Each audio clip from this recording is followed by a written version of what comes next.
اعوذ باللہ من الشیطان الرجیم بسم اللہ الرحمن الرحیم الف لام را تلک آیات الکتاب المبین انا انزلناہ قرآنا عربیا لعلکم تعقلون نحن نقص علیک احسن القصص بما اوحینا الیک ھذا القرآن وان کنت من قبلہ لمن الغافلین اذ قال یوسف لأبیہ یا ابت انی رأیت 11 کوکبا والشمس والقمر رأیتهم لی ساجدین قال یا بنی لا تقصص رؤیاک علی اخوتک فیکیدوا لک کیدا ان الشیطان للانسان عدو مبین وکذالک یجتبیک ربک ویعلمک من تأویل الاحادیث وَيُتِمُّ نِعْمَتَهُ عَلَيْكَ وَعَلَىٰ آلِ يَعْقُوبَ كَمَا أَتَمَّهَا عَلَىٰ أَبَوَيْكَ مِنْ قَبْلُ إِبْرَاهِيمَ وَإِسْحَاقَ إِنَّ رَبَّكَ عَلِيمٌ حَكِيمٌ صدق اللہ العظیم۔ سورۃ یوسف کی ابتدائی آیات اور پہلا رکوع ہے، اور اس سورت کے شروع میں الف لام را آیا ہے۔ الف لام را یا اس جیسے اور الفاظ ہیں جن کو حروف مقطعات کہا جاتا ہے، ان کے جو معانی ہیں وہ تفسیر اور ترجمہ لکھنے والے حضرات اس جگہ کو اور اس جیسے جو حروف مقطعات آتے ہیں ان کو خالی چھوڑ دیتے ہیں۔ اس کے متعلق جو تحقیقی بات ہے وہ یہی ہے کہ یہ راز ہیں اللہ اور اس کے رسول کے مابین، اور اگر بتانے ضروری ہوتے تو نبی صلی اللہ علیہ وسلم ضرور اس بابت امت کو آگاہ کرتے۔ بتانے ضروری نہیں تھے، اس وجہ سے نبی صلی اللہ علیہ وسلم نے حروف مقطعات کے معنی بیان نہیں فرمائے، اور امت کو بھی یہی سبق دیا گیا کہ ان الفاظوں کے جو معنی ہیں، معنی وغیرہ، ان کی جانب کھوج کرید نہیں کرنا چاہیے۔ اور بعض حضرات فرماتے ہیں حروف مقطعات کے جو مطالب ہیں، معانی ہیں، وہ صرف اللہ رب العزت کو ہی معلوم ہے۔ اسی وجہ سے جب یہ اور اس جیسے الفاظ آتے ہیں جنہیں حروف مقطعات کہا جاتا ہے، اور وہ ہمیشہ جب بھی آئیں گے تو کسی صورت کے شروع میں آئیں گے، ان کے بارے میں عربی میں یہی کہا جاتا ہے اللہ عالم بمرادہ بذالک، اللہ رب العزت ہی ان کی مراد کو خوب جانتے ہیں۔ تلک آیات الکتاب المبین، سورۃ یوسف کا ابتدائی آیتیں ہیں، تو اس کے متعلق یہ بھی حضرات مفسرین نے بیان فرمایا ہے کہ اکثر نبی کے انبیاء کے جو احوال ہیں وہ مختلف صورتوں میں موجود ہیں۔ کسی نبی کے تذکرے کا کچھ حصہ کسی صورت میں ملے گا، اور کسی نبی کا تذکرہ کسی صورت میں ملے گا، لیکن حضرت یوسف علیہ السلام کا جو واقعہ اور قصہ ہے یہ صرف سورۃ یوسف میں ہی ملے گا۔ قرآن پاک کی دوسری صورتوں میں یوسف علیہ السلام کا قصہ نہیں ملے گا، اور جتنی تفصیل اور تشریح کے ساتھ حضرت یوسف علیہ السلام کا تذکرہ اللہ رب العزت نے کیا ہے، اتنی تفصیل کے ساتھ اور ترتیب کے ساتھ، تسلسل کے ساتھ کسی اور نبی کا تذکرہ نہیں ہوا۔ تلک آیات الکتاب المبین، یہ آیتیں ہیں واضح کتاب کی، الفاظ بھی اس کے واضح ہیں قرآن پاک کے، اور معانی اور مطالب بھی واضح ہیں، تشنا نہیں رہ جاتے انسان کہ اس کو ابھی اس کی پیاس نہ بجھی ہو اور قرآن نے گول مول قسم کے الفاظ یا معانی بیان فرمائے، ایسا نہیں ہے۔ تلک آیات الکتاب المبین، اللہ کی جو یہ آیتیں ہیں یہ واضح آیتیں ہیں، اور اس میں کوئی مبہم باتیں نہیں ہیں، مخفی باتیں نہیں ہیں۔ اللہ نے بے غبار الفاظ میں بیان فرما دیا ہے۔ انا انزلناہ قرآنا عربیا، ہم نے قرآن کو عربی میں نازل فرمایا ہے۔ اسی وجہ سے کہا جاتا ہے کہ قرآن مقدس عربی میں ہے اور یہ اللہ کا کلام ہے۔ عربی کے علاوہ کسی اور زبان میں جو ترجمہ کیا گیا ہو اس کو ہم قرآن کا ترجمہ تو کہہ سکتے ہیں، لیکن اس کو قرآن نہیں کہہ سکتے۔ قرآن عربی میں ہوگا اور یہی ہوگا، اردو میں ہو، سرائکی میں ہو، پشتو میں ہو، ہندکو میں ہو، فارسی میں ہو، انگریزی میں ہو، جو ترجمے ہیں وہ قرآن کے ترجمے تو ان کو کہا جائے گا، قرآن نہیں کہا جائے گا۔ اگرچہ ہو بہو لفظی معنی ہوں یا با محاورہ معنی ہوں، ان کو قرآن نہیں کہا جائے گا، ان کو ترجمہ اور تفسیر سے یاد کیا جائے گا۔ اور یہ بھی ہے کہ نماز کے اندر قرآن پاک کو پڑھنا ہے۔ قرآن کے مطالب مفاہیم کو اگر کسی شخص نے پڑھ لیا تو اس کی نماز ضائع ہو جائے گی۔ انا انزلناہ قرآنا عربیا، ہم نے قرآن کو عربی میں نازل کیا ہے۔ کیوں؟ لعلکم تعقلون، تاکہ تم سمجھ سکو۔ قرآن چونکہ نبی صلی اللہ علیہ وسلم کی ذات عالیہ پہ اترا ہے تو آپ بھی عربی تھے، اور آپ کے جو پہلے مخاطبین تھے، مخاطبین حضرات صحابہ کرام یا مکہ کے رہنے والے، وہ بھی عربی خواندہ تھے، عربی سے واقفیت رکھتے تھے، عربی زبان سے واقفیت رکھتے تھے۔ اسی وجہ سے قرآن کو عربی میں نازل کیا گیا تاکہ وہ سمجھ سکیں، ابتدائی طور پر وہ سمجھیں اور پھر وہ تبلیغ کے ذریعے سے دوسروں تک، جیسے کہ ہم تک یہ پہنچی ہیں۔ نحن نقص علیک احسن القصص، ہم بیان کرتے ہیں تیرے اوپر اچھے واقعات، بما اوحینا الیک ھذا القرآن، اس قرآن کے ذریعے سے ہم وحی کرتے ہیں ہم، اور وہ واقعات اس قرآن کے ذریعے سے بیان کرتے ہیں۔ وَإِن كُنْتَ مِن قَبْلِهِ لَمِنَ الْغَافِلِينَ، جب وحی آتی ہے تب آپ کو کسی واقعے کی خبر ملتی ہے، اگر وحی نہ آئے تو نبی صلی اللہ علیہ وسلم کو کسی واقعے کی خبر نہیں ہوتی۔ تو اس سے یہ بھی ثابت ہوا کہ غیب کا کلی جو علم ہے وہ صرف اللہ رب العزت کو ہی ہے۔ آقا علیہ الصلوۃ والسلام کو وہی خبر ملتی ہے، اسی کی خبر ہوتی ہے جو کچھ اللہ رب العزت مطلع کرتے ہیں بذریعہ وحی کے۔ وَإِن كُنْتَ مِن قَبْلِهِ لَمِنَ الْغَافِلِينَ، وحی سے پہلے نبی ان سے بے خبر ہوتا ہے، ان واقعات سے، ان باتوں سے۔ اب تذکرہ حضرت یوسف علیہ الصلوۃ والسلام کا شروع ہو گیا۔ احسن القصص کہا گیا، بہترین قصہ ہے، بہترین واقعہ ہے۔ کئی سبق اس سے حاصل ہوتے ہیں جو انشاءاللہ وقتاً فوقتاً جب یہ آیتیں ذکر کی جائیں گی تو وہاں پر بے شمار فائدے بھی وہاں پر ذکر کیے جائیں گے۔ اذ قال یوسف لابی، جس وقت کہا یوسف نے اپنے باپ سے، ان کا جو باپ ہیں یوسف علیہ السلام کے حضرت یعقوب علیہ الصلوۃ والسلام، یعقوب علیہ الصلوۃ والسلام سے ایک دفعہ یوسف علیہ الصلوۃ والسلام نے کہا، کیا کہا؟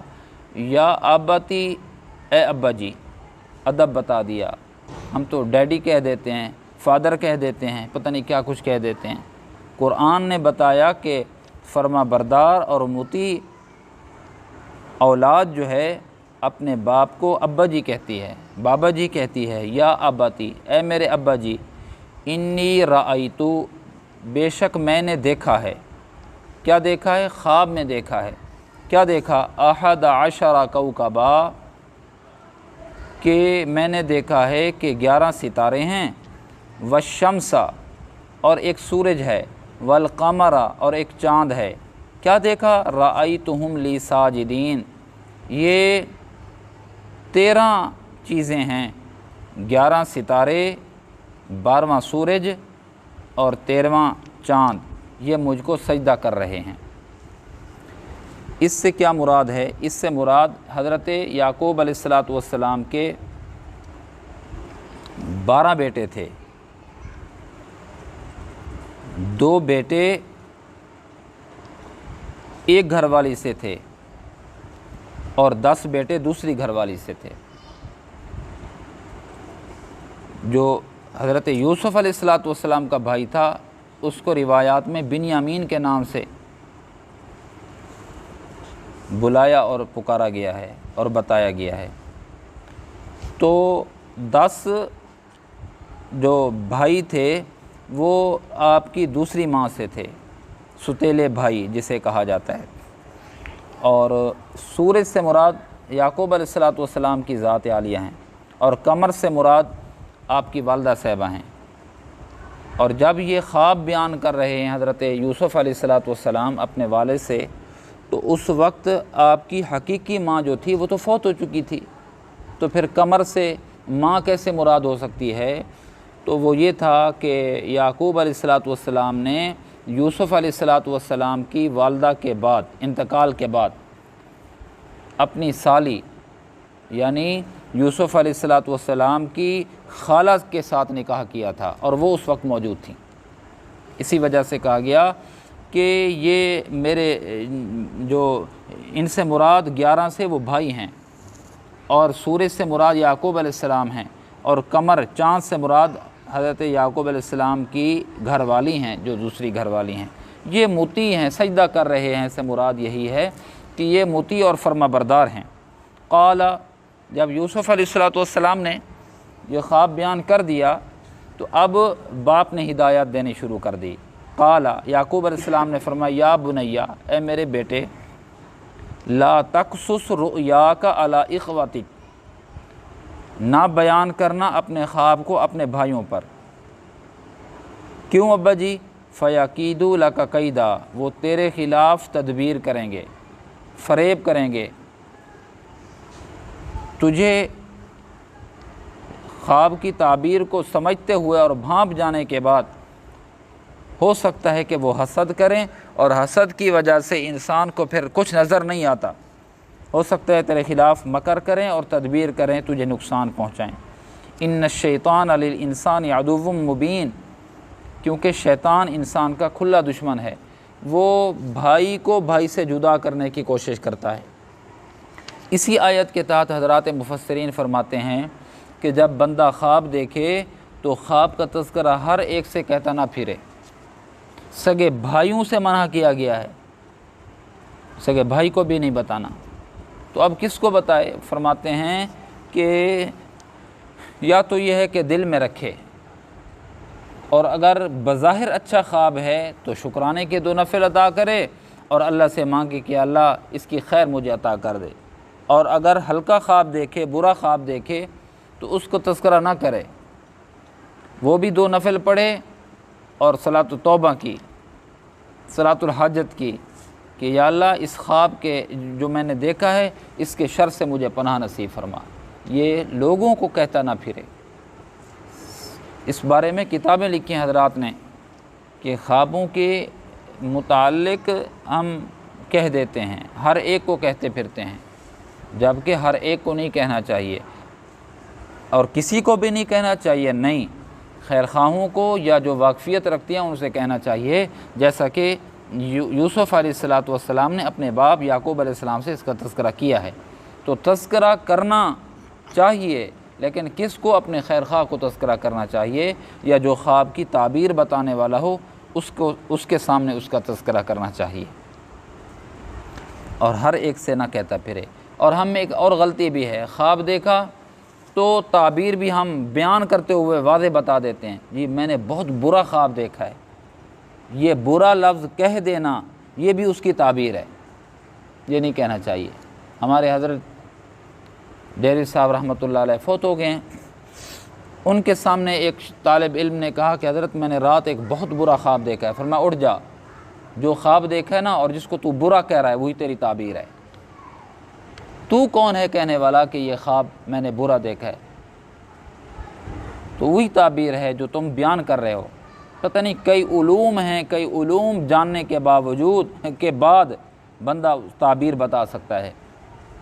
یہ تو نہیں ہے کہ ہر کس و ناکس وہ تعبیر بتاتا پھرے، یا ہر ایک کے سامنے یہ خواب والا راز جو ہے وہ ظاہر کرتا پھرے، نہیں، چھپانا چاہیے۔ تو کیا فرمایا کہ اپنے بھائیوں سے اس کا تذکرہ نہ کرنا۔ چلو 10 جو تھے وہ ستیلے تھے، 11واں تو اپنا تھا، لیکن اپنے سے بھی فرمایا گیا کہ اس سے بھی چھپاؤ، سگا جو بھائی تھا بنیامین اس سے بھی چھپاؤ، بیان نہ کرنا۔ حسد جو ہے نا، وہ حسد کچھ نہیں دیکھتا، کچھ بھی نہیں دیکھتا، وہ پھر بھائی ہے، بیٹا ہے، مقتدی ہے، امام ہے، حسد کی آگ جو ہے نا وہ پردے ڈال دیتی ہے، پھر رشتوں میں، نسبت میں، نسب میں وہ نقصان پہنچاتی ہے۔ تو فرمایا کہ یہ خواب نہ بیان کرنا۔ وَكَذَلِكَ يَجْتَبِيكَ رَبُّكَ وَيُعَلِّمُكَ مِن تَأْوِيلِ الْأَحَادِيثِ، حضرت خواب کی تعبیر بتا رہے ہیں۔ فرمایا اسی طرح چنیں گے تجھ کو، چن لیا ہے تجھ کو تیرے رب نے، ہاں چن لیا ہے، آپ اللہ کے پسندیدہ بندوں میں ہیں، آپ کی تعبیر یہی، آپ کا خواب یہی بتا رہا ہے۔ وَيُعَلِّمُكَ مِن تَأْوِيلِ الْأَحَادِيثِ، اور تجھے خوابوں کے متعلق تعبیر کا بھی علم اللہ رب العزت عطا فرمائیں گے۔ وَيُتِمُّ نِعْمَتَهُ عَلَيْكَ، اور تیرے اوپر اپنی نعمت اللہ رب العزت پوری فرمائیں گے، اس سے مراد نبوت تھی۔ وَعَلَىٰ آلِ یعقوبَ کما أَتَمَّهَا عَلَىٰ أَبَوَيْكَ، جیسا کہ آل یعقوب تیرے اوپر نعمت اللہ پوری فرمائیں گے آل یعقوب پر، جیسا کہ تیرے باپ دادا ابراہیم اور اسحاق پر اللہ رب العزت نے نعمت کی، یعنی نبوت عطا فرمائی تھی، ایسے ہی تجھے بھی نبوت عطا فرمائیں گے۔ اس سے کیا ثابت ہوتا ہے؟ اس سے ثابت یہ ہوتا ہے ابھی یہ بچے تھے جب خواب دیکھ رہے ہیں، بچے ہوتے ہوئے خواب دے رہے ہیں، یعقوب علیہ السلام اس کی تعبیر بتا رہے ہیں، تو تعبیر کا جو ظہور ہوتا ہے وہ 40 سال کے بعد ہوتا ہے۔ اسی وجہ سے کہا جاتا ہے کہ ضروری نہیں ہے کہ جو خواب بندہ آج رات کو دیکھے اس کا ظہور کل ہو جائے۔ بعض دفعہ خواب کی تعبیر کا جو نتیجہ ہوتا ہے، جو خواب کی تعبیر ہوتی ہے، خواب کا نتیجہ جو ہوتا ہے وہ 40 سال کے بعد بھی ظہور پذیر ہوتا ہے، جیسا کہ یہاں پر ظاہر ہوا 40 سال کے بعد۔